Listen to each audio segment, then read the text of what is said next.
By that stage, the Northern Soul scene blossomed into an overground thing. The whole media in London were taking interest in it. Radio 1 did a whole feature on it. I compiled an album which went to number 11 on the pop charts, full of Northern Soul favourites. At that point, it became very big business. Ian Levine was not only probably the most important DJ when I was getting into the music, but he was the only DJ that paid regular visits to the States. He used to be out in Florida every 3 months, and he would bring back thousands and thousands of records. When English people started going to America and looking for Northern Soul, there was a vast pile of dusty ghetto singles lying below the surface, just waiting for someone to cherish them and love them. And that's what's happened with the Northern Soul scene. In many ways, the people in England have become the guardians of lost American soul music.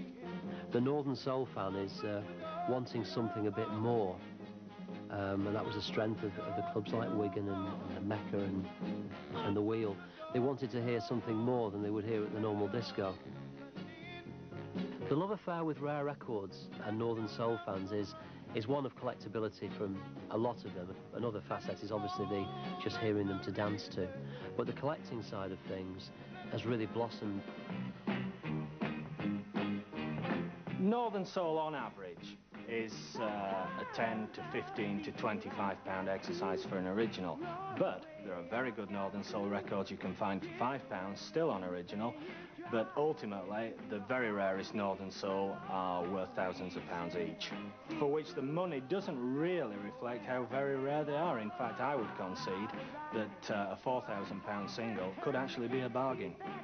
The most valuable record, without a shadow of a doubt, would be Frank Wilson, Do I Love You. It's a 2-copy only record that even Motown don't own, and for that reason I would value that item at probably approaching £10,000. And here is the £10,000 soul record, Frank Wilson, Do I Love You.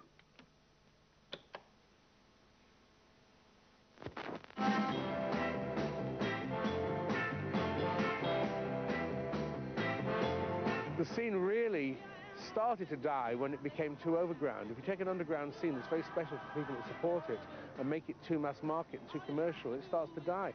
We all thought it wasn't going to end, but we all knew it would do because mounting police pressure. It was a kind of club that it just couldn't go on. Next thing you know, this fire happened, the fire brigade come down and the place was flooded. And with the dance floor being upper level and it being sprung, I think there was that much damage probably done by water more than fire. It was beyond repair, and it was made sure it probably never ever opened again. There's a lot of sad people. Some people managed to get hold of the dance floor. There's a couple I know of, it's been said before, they actually had kids the kitchen floor out in the dance floor from the casino. People were trying to grab mementos. Let me tell you.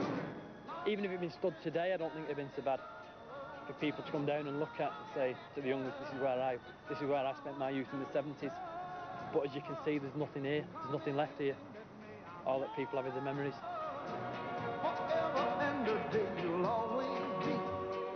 But I'll tell you, when that place closed, Northern Soul almost died on its feet. It really did. A lot of people became broken-hearted, disenchanted, or whatever you want to call it. Today it's going back full circle to a lot slower music, like they class them as beat ballads. It's slowed down. I think as people have got older, I think a lot of DJs have probably realised that when you're getting into 35, 40, 45, you can't dance around the dance floor at 100 mile an hour anymore.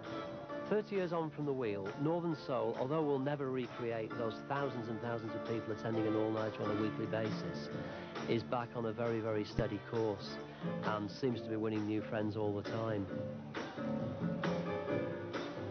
I think you can't keep a good type of music down. I've said it before, it's like good red wine, it probably gets better with the years.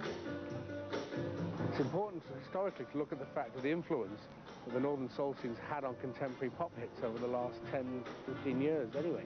I mean, acts like Soft Cell did Tainted Love, which was an old Gloria Jones song, and took it to #1. Basically, remember this, that there's an influential force. You're talking about music that failed in the first place. It was saved by a generation of music fans, not by a generation of record executives. Probably Northern Soul has lasted as long as it has because it hasn't been interfered with. Okay? No one has tried to make it be something that it don't want to be. Okay? Northern Soul is Northern Soul. That is it. That's the black and white of it. I think it'll come again. I think it'll be bigger than Wigan. It'll come and it'll just be massive. It'll just blow everything else away.